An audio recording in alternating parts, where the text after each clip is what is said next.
Gente, deixa eu contar para vocês uma brevíssima história de bastidor, tá? Eu conheço o Jorge há 300 milhões de anos. É da É, nossa idade. e nesses 300 milhões de anos, o Jorge ele tinha sido a primeira pessoa que eu tinha conhecido a falar sobre essa questão das gerações, diferentes gerações e tal. Foi o seu mestrado, né, Isso. Jorge? Isso há 300 milhões de anos atrás. Então, um dos temas que eu queria trazer para o Papo Seleto era como lidar com essas diferentes gerações e tal, e vai chegar esse tema, vai chegar. E aí, conversando com o Jorge, eu convidei, Jorge super topou. Só que aí, conversando com ele, ele me falou que ele está nesse novo momento, dessa transição de carreira, e eu achei sensacional, porque eu já queria também conversar com algum líder gestor, né, que tivesse optado por essa transição de carreira, que tivesse optado pela área do empreendedorismo para conversar sobre essa trajetória e tal. Então, fechou, ficou Jorge. E a gente vai conversar, então, quem sabe, né, gerações entrem nesse meio Certeza. campo, mas nosso foco hoje realmente vai ser da liderança, da gestão ao empreendedorismo, porque eu acho que, sabe, Jorge, é uma transição que eu vejo como desejo de muitos líderes. E, pelo menos, bastante, né? Eu trabalho muito com desenvolvimento de liderança, e sempre tem aquelas conversas de bastidor, e eu percebo um desejo desses líderes gestores por esse caminho do empreendedorismo. E uma coisa que eu percebo obviamente, que eu super entendo, né? É um certo medo de empreender. O medo que eu passei quando eu deixei de ser CLT para ser autônoma, né? Enfim, e eu super entendo. Então, eu quero focar sobre isso, tá, Jorge? Hoje. Ótimo. Eu queria também agradecer aí, né, o teu convite de estar participando aí desse teu projeto.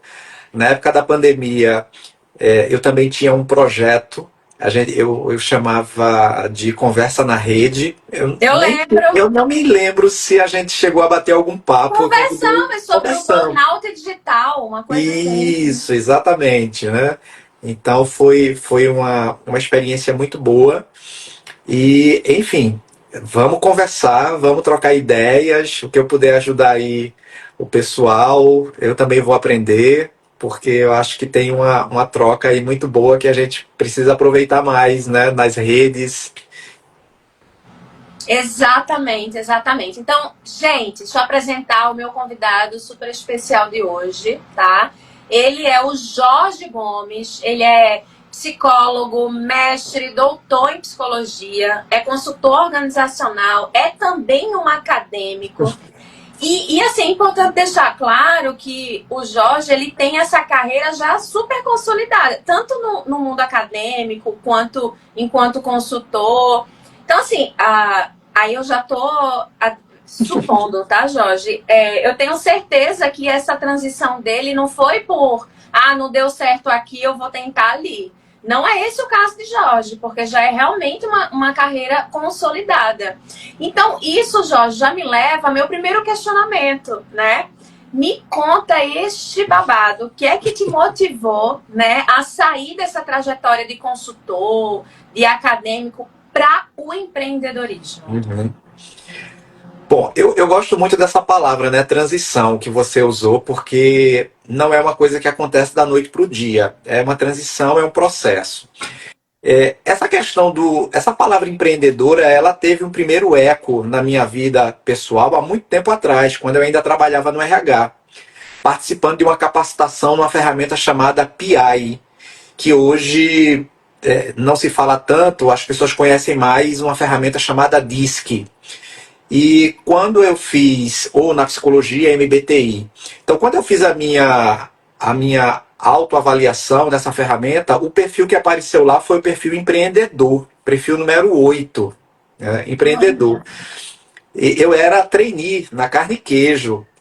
A empresa estava comprando essa ferramenta e, como eu era do RH, a gente tinha que usar essa ferramenta. E aí, no meu momento de devolutiva, né, a consultora falou: olha, você tem um perfil empreendedor. Agora, como você trabalha, né, numa empresa, você obviamente também pode fazer esse empreendedorismo interno, trazendo mudanças, inovações, etc. e tal. E foi assim que eu fui exercendo um pouco essa questão do empreendedorismo, né, trazendo inovações, trazendo coisas novas para dentro da organização. E depois eu saí da empresa, comecei a atuar como consultor organizacional, então aquele conhecimento que eu adquiri, eu fui empreender, não deixa de ser uma forma de empreender, como você também faz, só que eu fui empreender dentro de uma área que eu me sentia mais seguro, porque eu já tinha uma experiência, um conhecimento formalizado, que era na área de recursos humanos. E isso aí gerou um outro processo, que foi o fato de eu começar a me aproximar dos empreendedores dentro das empresas, porque eu comecei a trabalhar Os diretamente. donos, né? Os donos das empresas. Isso, exatamente. Então, eu comecei a trabalhar com muitos clientes, né, sugerindo e acompanhando processos de mudança na alta gestão, e 100% das empresas que eu trabalhei não são empresas familiares, em que você tem uma relação com ela. Quer dizer, a própria Carne e Queijo que eu comecei era uma empresa familiar, composta por 5 irmãos, e depois nas empresas que eu fui trabalhar como consultor, também empresas familiares gerenciadas ou por irmãos, ou por, enfim, cônjuge, enfim. E isso foi me colocando perto, né, dessa questão empreendedora. O meu pai também foi comerciante, né? Então meu pai foi comerciante, não se usava essa palavra empreendedor, empresário, né? Era comerciante. Então eu tive também uma certa influência do meu pai. Meu pai nunca trabalhou CLT, sempre foi comerciante. E então, nesse sentido, tinha um processo. Depois eu entrei para a vida acadêmica, fui fazer mestrado, doutorado, entrei na área acadêmica, em sala de aula, e também levando sempre esse princípio da inovação, que é uma coisa que eu gosto muito. Inovação e criatividade são duas coisas que me mobilizam muito. E aí, depois da pandemia, depois que a gente passou por esse período da pandemia, eu fui encontrando pessoas que foram me apresentando algumas oportunidades, e aí eu acho que entra um elemento importante no empreendedorismo, que é você ter contato com pessoas e negócios que de alguma forma te brilha os olhos, porque não adianta você empreender por empreender. É interessante que você siga um projeto, um produto, um serviço que você, de certa forma, fique mesmo que você não domine. Então, a alimentação foi o primeiro campo que me surgiu, e eu sempre gostei de alimentação porque eu trabalhei na Carne e Queijo, e Carne e Queijo é um dos maiores distribuidores de alimentos. Então, desde a minha época de estagiário em recursos humanos, que eu já trabalhava. Depois eu fui fazer consultoria em restaurantes, em empresas de alimentação, então já tinha contato. E aí, quando surgiu uma oportunidade não de abrir franquias, mas de participar de um projeto da Ipiranga, dos postos Ipiranga e das suas lojas de conveniência, chamada AMPM, aqui no Nordeste, eles estavam fazendo uma divisão, né? Os posteiros, né, os donos de postos, eles cuidavam dos postos e das lojas de conveniência. E eles estavam querendo separar. Quem é dono de posto, quem cuida de posto é um franqueado, quem cuida de loja de conveniência é outro. Então, eu tive contato com essas pessoas e me sugeriram, né, me fizeram essa proposta de empreender com franquias. E aí, nesse primeiro momento, porque eu sei que todo mundo tem medo, de certa forma, de empreender, é uma coisa super normal, e uma coisa que eu sempre digo, aceito o medo como normal. Significa que você está saindo da zona de conforto. E aí eu aceitei esse desafio de cuidar inicialmente de uma loja aqui em Pernambuco, como franqueado, porque eu acho que para você migrar para um negócio que não foi criado, desenvolvido por você mesmo, como, por exemplo, os empreendedores, vamos dizer assim, mais raízes, que são aqueles que têm uma história, que tem um mito fundador na sua empresa, né? Ah, a empresa surgiu assim, parará, parará. As franquias, elas aparecem como oportunidade de você fazer uma transição para o empreendedorismo de uma forma mais estruturada. Porque quando você não vem da área de negócios, literalmente de negócios, você precisa desenvolver muitas habilidades que quando você faz com uma franquia, essas habilidades ela meio que já vem mastigadinhas, como por exemplo a área financeira, que não era uma área que eu dominava muito, né? Então a franquia ela te dá um suporte nesse sentido e aí você passa a entrar em contato com esse tipo de habilidade, de conhecimento e com isso você vai desenvolvendo essas habilidades, vai amadurecendo mais rapidamente essas habilidades que se você tivesse que fazer por conta própria você demoraria um pouco mais. Então a gente começou, né, eu e meu sócio, nós começamos aqui com uma loja de conveniência. Hoje nós temos 5 lojas, 3 em Recife e 2 em João Pessoa, que são lojas de conveniência que ficam todas instaladas em postos da Ipiranga, que é um grupo, né, muito grande que tem aqui, um grupo do Rio de Janeiro. Esse foi o contato da gente com o grupo, que ele é um grupo carioca, mais nacional, conhecido nacionalmente, e a gente entrou nesse hype de crescimento e desenvolvimento aqui dentro do Nordeste. E aí está sendo muito, muito interessante.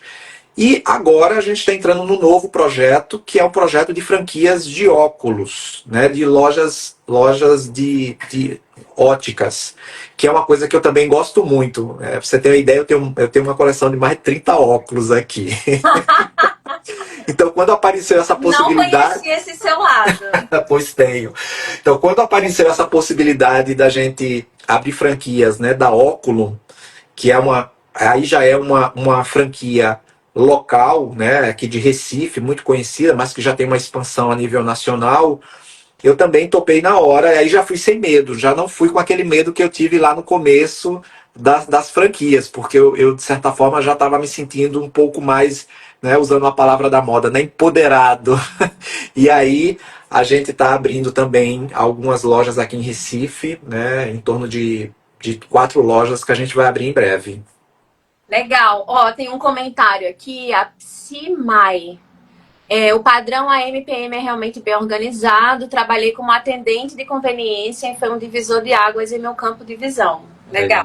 Então já tem alguém que é uma outra visão, né, de quem trabalhou assim como funcionária, né? Jorge, nessa sua fala você trouxe vários pontos, mas eu queria destacar 2 bem importantes. Primeiro, você trouxe o autoconhecimento.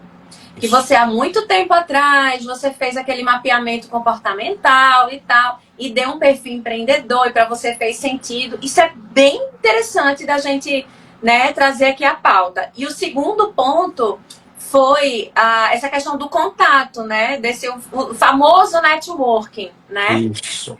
E um outro ponto bem importante que eu acho bacana para alguém que está ouvindo a gente, né? E pode pensar assim, eu acho muito legal o empreendedorismo, mas ainda não tá. O meu perfil também é empreendedor, escutei o Jorge, me identifiquei, o meu perfil também é empreendedor. Mas eu ainda não posso, ainda não dá para eu dar esse passo. O que você trouxe foi muito importante. O empreendedorismo não é necessariamente você abrir um negócio, mas o empreendedorismo é uma visão de mundo. É uma atitude. Né? É um jeito de ser, uma atitude, isso, que você pode implementar dentro do próprio trabalho. Exato. Então, Jorge, isso nem estava aqui no esquema, mas eu acho que é um ponto importante. Para os líderes que estão ouvindo a gente, que vão ouvir, como que tem esse perfil empreendedor, como é que você aconselha a vivenciar esse perfil empreendedor dentro de um negócio que não é seu? Olha, essa é uma questão bem interessante, né? Porque a gente tem aqueles empreendedores com perfil mais disruptivo. Então, esses empreendedores mais disruptivos, creio eu que eles terão uma dificuldade de trabalhar com esse tipo de empreendedorismo mais empresarial, que é a franquia.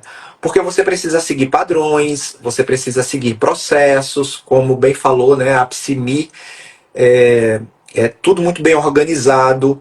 Então, se por um lado você tem uma estrutura muito organizada para você se sentir mais seguro e mais confortável, você também não tem muita liberdade, porque alguns empreendedores com perfil mais disruptivo podem querer, de alguma forma, atropelar padrões. Então, padrões é uma coisa muito importante e isso eu desenvolvi talvez por conta do meu lado mais psicólogo. A gente, de certa forma, tem que seguir padrões, processos, a gente trabalha com avaliação, então tem essas competências que eu desenvolvi, apesar de ter um perfil empreendedor, no meu caso, quando foi observado, né, na autoavaliação, tinha uma característica mais de inovação.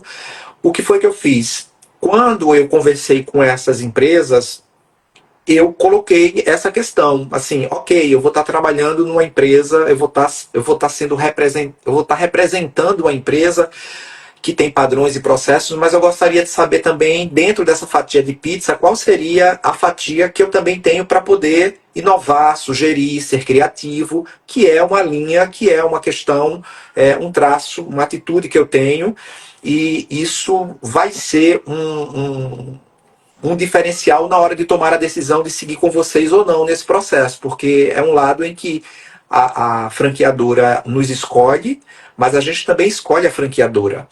Então, nos dois casos,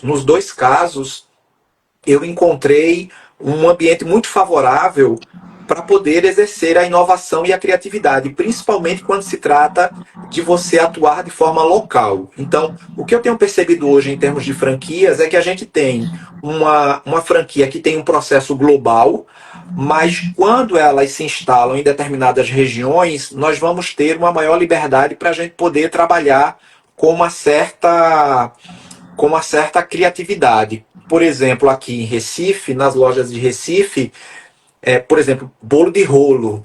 Não é uma coisa que você vai encontrar numa loja de conveniência no sul ou sudeste. Mas aqui a gente pode. Infelizmente, aqui não. E eu vou te falar, quando tem, não é original de Pernambuco, não, né? Exatamente. Mas aí, quando eu sugeri para a franqueadora, olha, a gente está pensando em colocar bolo de rolo, que é uma, inclusive aqui em Recife, é um símbolo da nossa região, né? Um patrimônio simbólico. E deu super certo, vende muito bolo de rolo nas lojas, tanto fatiado para tomar com café, como ele inteiro. Então, veja, pode ser que lá no sul-sudeste, né? E aí talvez eles tenham outras adaptações. Então eu acho que uma forma de você trabalhar o seu lado mais inovador e criativo é conversar com a franquia mesmo, com a franqueadora, qual é o espaço que você tem para ser criativo, para implementar ações, para alavancar vendas, alavancar negócios, sem perder a característica da loja e com isso você ter algum tipo de punição na hora das auditorias. Então, quando isso é conversado, isso ajuda muito. E para o líder que ainda é CLT, mas que tem esse perfil empreendedor, como vivenciar esse perfil empreendedor sem ainda ter saído, né, do CLT? Que é o seu caso, né? Lá Exato. Eu acho que tem uma preparação prévia também, um pouco informal. Eu, por exemplo, participei de feiras de franquias, eu fui visitar feiras de franquias antes de fazer essa transição. Eu visitei a ABF, que é uma feira que acontece. Franchise, né? Isso, que é uma feira que acontece em São Paulo. Então eu fui ver os modelos de negócio e fui me inteirar um pouco, né, sobre margens, sobre informações de negócio, para fazer essa transição, porque não é uma ruptura, é uma transição. E outra coisa que eu acho que é importante é começar pequeno. Eu acho que você não precisa largar tudo de uma vez. Você pode ir fazendo isso de forma gradativa. Você pode iniciar fazendo alguns testes, você pode iniciar com, sei lá, tem hoje modelos de franquia que você pode começar com um quiosque.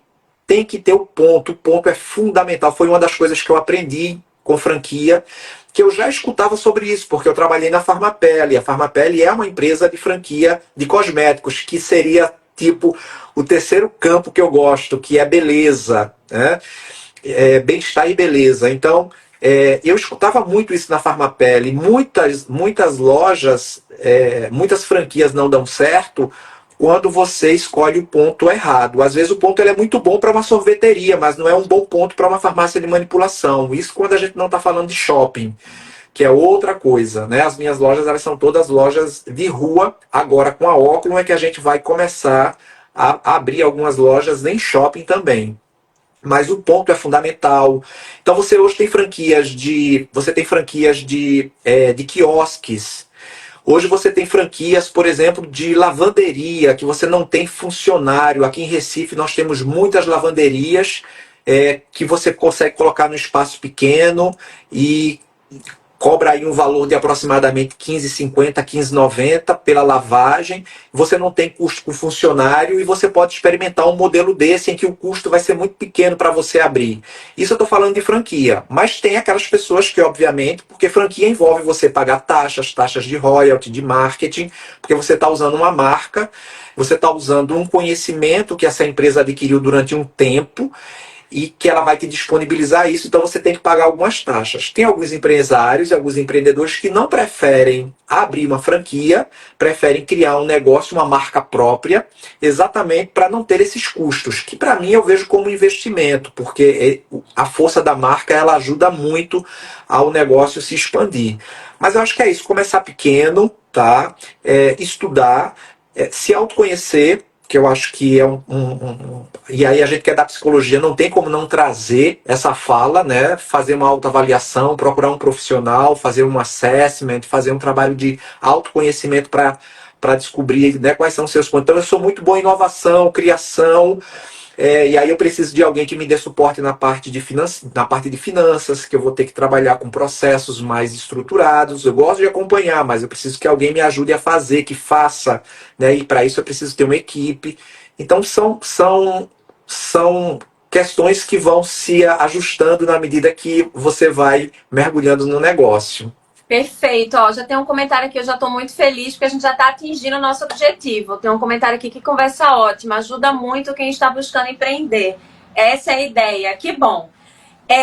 Jorge, você está trazendo aqui muitos elementos, assim... Se eu estiver falando muito, você fala, aí você fala e eu paro, senão eu vou falando. Não, tranquilo, tranquilo. Mas eu tenho uma curiosidade, me fala, qual foi o seu maior desafio emocional para essa transição? Olha, eu acho que o desafio mais emocional foi mudar a relação com as pessoas. Porque eu sempre nas empresas, nas empresas eu atuei como coordenador, como gerente, que você tem uma relação, né, uma relação que é uma relação de trabalho, hierárquica, mas virar essa chave para ser o proprietário do negócio, e aquela equipe é uma equipe que você seleciona e a relação com ela não é uma relação hierárquica, claro. Alguns cargos, né, os meus gestores, a gente tem uma relação mais horizontalizada, mas uma coisa que assim, me chamou muito a atenção é quando esse pessoal me chama, por exemplo, de chefe no sentido de ser o proprietário do negócio. Então isso foi uma coisa que eu achei, né, pra gente que é psicólogo e trabalha com escuta, isso foi uma coisa que me soou estranho ouvir isso das pessoas, porque foi uma relação muito nova de tudo que eu já tinha vivido na área do trabalho. Né? Mesmo trabalhando em recursos humanos, fazendo consultoria, é uma relação diferente. Né? E aí isso gera um outro tipo de questão, porque você tem um outro tipo de preocupação, você tem a folha de pagamento, você tem, né, os salários das pessoas, você tem as promoções, você tem... quando você promove, você agora não olha mais a promoção como gestor, você olha agora a promoção como o proprietário do negócio. Então eu acho que essa mudança de chave, para mim, especificamente, pode ser que para outro gestor, para outro empreendedor, isso não faça muita diferença, mas para mim isso foi uma mudança muito interessante, porque você tem uma outra relação, você tem outras preocupações que eu não tinha quando eu estava na condição de gestor, porque eu também, apesar de ter uma relação hierárquica, éramos colegas de trabalho, no sentido de somos todos funcionários da mesma empresa. Uhum. Não que não sejam, mas o lugar muda. Isso não, entendi perfeitamente. E eu vou confessar uma coisa para você, né? Eu tenho minha consultoria, vai fazer 11 anos. E já me perguntaram, Paloma, por que você não contrata? Por que você não, sei lá, assina a carteira de alguém? Gente, eu vou confessar pra você, me dá assim um meio que um nervosinho, sabe? De ter uma responsabilidade de uma folha de É, pagamento todo exatamente. mês. Exato. Enfim, mas Mas é depois, isso. mas depois que entra que entra nas engrenagens, aí, pô, isso para mim foi uma coisa, hoje isso para mim é uma coisa superada. É, assim como fazer desligamento, né? É diferente, né, de você desligar, porque você cria também, por ser negócios em que você tem, às vezes, né, 10 pessoas numa loja, 5, então você cria também uma relação de proximidade também com Sim, essas sim. pessoas. Então aí a demissão ela já tem uma outra conotação. E aí o fato de ser psicólogo a gente vai levando para esse campo. Isso para a gente tem uma outra sensibilidade. Pode ser que para um administrador, um engenheiro, talvez não tenha. Mas para a gente isso é uma questão. E me fala, você, eu imagino, como qualquer ser humano, você deve ter errado nesse caminho aí dessa transição. Que erros você poderia compartilhar com a gente que você vivenciou nesse processo? Para que quem está ouvindo a gente, né, busque, né, pelo menos não cometer. Olha, eu vou te falar. Na realidade, eu vou te confessar uma coisa. Abra seu coração nesse momento. Uma coisa que eu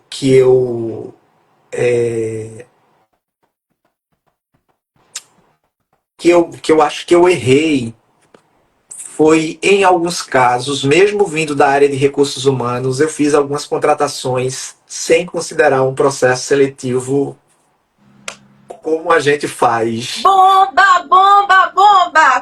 Como é aquele ditado? Casa de ferreiro especial. Exata. Hoje eu não faço mais isso, mas assim, no começo, óbvio, tinha a pressão para você Medo montar da cadeira equipe. vazia. Nossa, esse é É, clássico. e para você montar a equipe, porque você tem uma pressão da franqueadora, então você quer fazer o processo seletivo, né, com as etapas, etc, etc, e a pressão da franqueadora para você abrir o negócio, né, conflitava com o tempo de você formar. Então hoje a gente já tem estruturado isso, mas assim, estruturar a integração, o treinamento, o processo seletivo, ou seja, coisas que no começo eu acabei fazendo muito por intuição, fui muito empírico, deu certo, mas teve casos que não deu certo. E aí você realmente precisa, e hoje a gente faz o processo certinho, a gente divulga a vaga, faz o recrutamento, a pessoa manda o currículo, a gente analisa, né, faz todas as etapas certinhas. Mas eu acho que isso é uma coisa que eu não faria mais. Que eu não faria mais. Jorge, muito legal você ter trazido isso, porque assim, uma coisa que eu falo, fala-se muito em equipes de alto desempenho, Isso. parararará, só que quando se fala, quando alguém fala alguma teoria, ou enfim, traz equipes de alto desempenho, nunca trazem a seleção Isso. como uma ferramenta para a formação de uma equipe de alto desempenho. Né? E tudo Tantíssimo. começa na seleção, né? E é exatamente por isso, aproveitando aqui a deixa, exatamente por isso que o meu não é curso, né? Mas é um infoproduto que eu criei o kit Entrevistador Expert. Online, gente, tá aí. É só clicar no link da minha bio, você vai ver. Não é um curso, uma ferramenta, é um conjunto de ferramentas, uma planilha, enfim, que mostra quem ficou em primeiro, segundo, terceiro, quarto lugar, porque aí diminui viés. Você marca lá, né, a competência da pessoa, ela dá em gráfico, tem um teste DISC, tem um teste Enneagrama, tem um teste MBTI no Excel, sem você precisar ficar pagando sempre, enfim.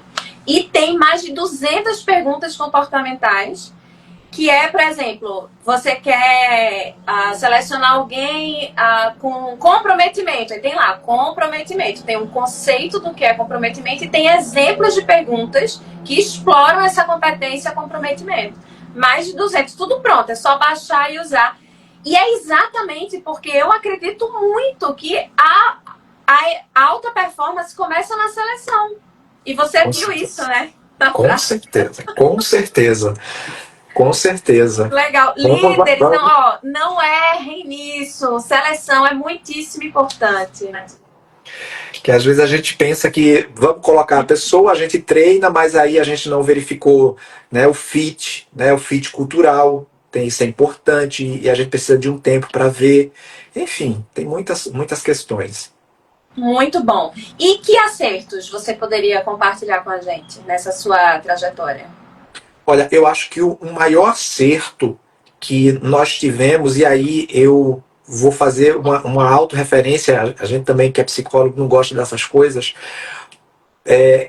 eu acho que a minha experiência com formação de líderes, de gestores, inclusive trabalhamos juntos, né, fazendo formação em algumas empresas, o meu maior acerto foram as lideranças. Assim, a seleção das lideranças. Então, hoje eu tenho 3 líderes, né? Eu tenho um líder administrativo financeiro e tenho 2 líderes operacionais que são espetaculares. Então, eu acho que o fato de trabalhar em consultoria, o fato de ter trabalhado muito com programa de formação de liderança, me deu um olhar muito aguçado. Então, acho que o meu maior acerto é minha equipe de gestores. Sem sombra de dúvidas, sem sombra de dúvidas. Com certeza essa sua experiência apurou seu olhar para isso, né? Então, de identificar líderes, né? E promover de forma correta, né? Exatamente, que é muito importante se você quer crescer. Porque se você lidera sozinho, você tem uma dificuldade de crescer, porque a liderança é o que vai te dar os tentáculos para que você possa crescer. Se eu não tivesse líderes, eu não conseguiria estar em João Pessoa com 2 lojas. Tudo bem que são 2 horinhas de viagem, mas sem uma liderança, inclusive um líder de Recife que vai fazer o trabalho de auditoria, lógico, lá tem o líder de lojas, mas assim, sem essas pessoas eu não teria essa capilaridade, eu não teria essa possibilidade de expandir. Então, se você quer continuar pequeno, não desenvolva líderes, não tenha líderes. Se você quer crescer, tem que desenvolver lideranças. Não tem para onde correr. Perfeito! Então, ó, você já me respondeu, né? Como é que a sua experiência dentro da psicologia, dentro da gestão lhe ajudou. E em que não ajudou? O que é que não tem na psicologia, dentro do seu conhecimento prévio, o que é que não tinha, que isso não acabou não te preparando para o empreendedorismo? Olha, eu com certeza, na psicologia de uma forma geral, são as ferramentas de negócios. Eu acho que marketing, Financeiro, né? financeiro, a gente cuida um pouquinho por conta da consultoria, mas não se compara a uma empresa em que você tem quase 50 funcionários, né? 50 pessoas. Então, é um pouquinho diferente. Então, essas ferramentas de gestão que a gente aprende, né, em administração ou fazendo cursos isolados, eu acho que foi o ponto que assim, a psicologia ela não me deu suporte, mas ao escolher franquias, a gente tem o suporte da franqueadora que nos ajuda nesse sentido e, obviamente, como eu falei no início, eu tive que formar um time com pessoas que pudessem compensar essas habilidades que eu não tinha desenvolvido. Eu tenho a capacidade de analisar os dados, mas eles precisam estar prontos. Eu não tenho a habilidade de fazer, ou seja, fazer um DRE. Eu consigo ler o DRE, um demonstrativo de resultado, mas eu não vou lá colocar a mão na massa, onde é que eu vou buscar isso, onde é que entra imposto, onde é que entra... Mas, óbvio, quando você vê o DRE pronto, você consegue analisar e tomar decisões com esses dados. Mas eu acho que isso, sim, da psicologia. Agora, uma coisa que eu acho que eu tenho muito imunizado é não psicologizar as coisas dentro do negócio. Eu acho que esse é um grande problema que, falando de quem vem da área da psicologia, pode ter. E aí tem que ter muito cuidado, porque você pode ter um olhar enviesado e tudo dentro da organização você olhar com o olhar da psicologia. Então isso pode ser um problema. Eu não tenho esse tipo de problema, mas eu conheço pessoas que, ao abrir um negócio, vindo de uma determinada área, isso pode ser um contador, isso pode ser um médico, isso, enfim. Então você vem de uma área em que você era um profissional liberal ou trabalhava com algum tipo de especialidade, e quando você abre um negócio, você olha o negócio e você cria um hiperfoco dentro da empresa para aquilo. Então você veio da psicologia, então você está olhando lá só saúde mental, você está olhando só avaliação psicológica, ou seja, você cria um hiperfoco dentro daquela caixinha da psicologia. Eu acho que essa é uma dica interessante para quem vem, para quem é profissional liberal e quer empreender, porque você precisa ter a visão holística, a visão integrada. Você vai ter que olhar logística, você vai ter que olhar manutenção, você vai ter que se interessar por tudo isso e você tem que gostar eu digo que para empreender você tem que gostar de resolver problemas. Se você gosta de resolver problemas, você vai ser um bom empreendedor. Então, Agora, se você não gosta, já se você não gosta de problemas, não vai empreender. Eu gosto muito de resolver problemas. Então pode ser o problema, né? Pode ser o problema da porta da loja que está com problema, até a decisão de abrir uma nova franquia, se vai ser mais no litoral sul ou mais para o litoral norte. Eu gosto de resolver um problema. Então, eu acho que essa é uma dica fundamental. Você tem que gostar de resolver problema. Porque muitas vezes, e aí, até que esse negócio, né, possa, de fato, obviamente, chega um determinado momento que ele vai caminhar sozinho, com as lideranças que você tem, mas ainda assim, gostar de resolver problema, eu acho que é o que está na base do empreendedorismo. Excelente. Vai caminhar sozinho se tiver bons líderes. Se tiver bons líderes, claro. Como você trouxe. Então, gente, 2 conselhos sensacionais e fundamentais que o Jorge trouxe. Primeiro, tem que gostar de resolver problemas. E segundo, não coloque somente a sua visão da sua própria formação no negócio, porque o negócio ele é múltiplo, né? E você tem que olhar de forma igualitária para todas essas áreas, todos esses setores. Excelente. Jorge, agora pensando um pouquinho no futuro, qual que é a tua visão de sucesso agora como empreendedor? Olha, eu acho que a visão de sucesso, eu tenho percebido cada vez mais isso, é, é, é quando particularmente, quando eu vejo os funcionários felizes quando eles atingem as metas. Então, eu vejo que o compromisso da gente, né? A gente tem um compromisso que não está colocado nos valores, mas assim, a gente é muito transparente com os nossos colaboradores, com os nossos gestores, e eu vejo que quando eles estão bem, eu fico feliz com isso. Então, isso para mim é um indicador de sucesso, é quando o pessoal está bem. Lógico, tem problemas? Tem, né? A gente gostaria de pagar um salário maior, né? A gente gostaria de ter outras coisas, mas a gente é uma empresa que tem apenas 2 anos, né? A gente hoje se chama Grupo Multi, porque a gente começou com a primeira franquia, que foi Multifood, focada em lojas de conveniência. Agora a gente tem a outra empresa que é a Multivision, onde a gente vai franquear lojas óticas.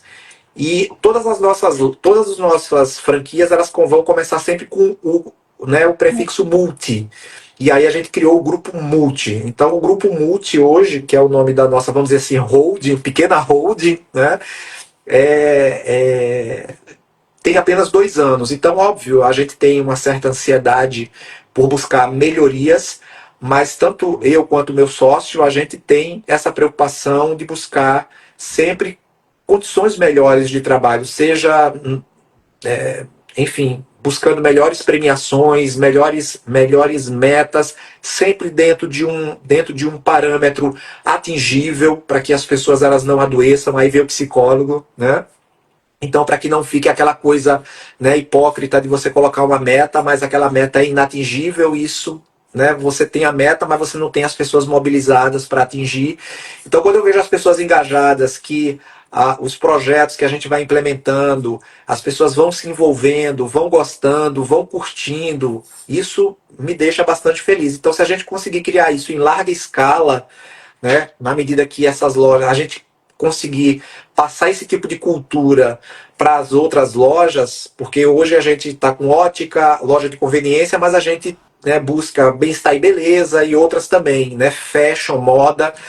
Então, se a gente conseguir passar essa perspectiva, eu acho que para mim e para o meu sócio é o que seria assim o que a gente definiria como sucesso. Concordo plenamente. É o que são as pessoas, né? Claro. Que fazem. Então, se concordo plenamente. Muito legal. Estamos chegando ao fim, passou muito rápido. Então, minha última pergunta para você é uma pergunta que eu tenho feito para todos os meus convidados, tá? E aí, independente do tema empreendedorismo, eu queria que você me falasse, Jorge, se você pudesse dizer uma frase, um conselho, uma orientação que, na sua opinião, todo líder deveria ouvir pelo menos uma vez na vida, o que é que você diria? Olha, pensando aí em líder, eu acho que o fundamental é você não liderar sozinho. Né? Você não lidera sozinho. Eu acho que é preciso dizer aos líderes que eles não lideram sozinho. Não fazer autorreferência demais, porque os resultados que você consegue com as pessoas. Então, não liderar sozinho, escutar as pessoas, conversar com elas, entender as necessidades delas. Então, eu penso que estar com as pessoas é importante para que a empresa ela possa ter um desempenho melhor, excepcional. Então, não se lidera sozinho. É uma coisa que eu gosto muito de dizer para os líderes, porque muitas vezes eles ficam muito, ficar muito inflado, muito autorreferente, né? Porque eu sou o líder, né? Muito autocentrado, né? Autocentrado. E você só é líder porque alguém reconheceu isso em você. E se alguém reconheceu isso em você, é porque você está trabalhando com as pessoas. Né? E quem vai fazer o trabalho junto com você são as pessoas. Então, essa autorreferência não é uma coisa legal. Perfeito. Então, não se lidera sozinho e não se empreende sozinho. Também, Também, né? com certeza. Com certeza. Muito bom, gente. Se inscreva no canal do YouTube, @paloma.aceleta. Lá tem todos os episódios do Papo Seleto. Sigam também o Papo Seleto no Spotify. É só digitar Papo Seleto, vai aparecer lá. Jorge, muitíssimo obrigada por sua presença nesse episódio. Foi muito legal. Eu tenho certeza que para os líderes que ainda têm aquele receio de empreender, ajudou muito. E muito obrigado mesmo, tá? Eu que agradeço, estou à disposição. Gente, Foi um então prazer revê-la. em breve estaremos no YouTube e no Spotify. Até breve, gente. Jorge, beijão, tá? Beijão. Tchau, tchau.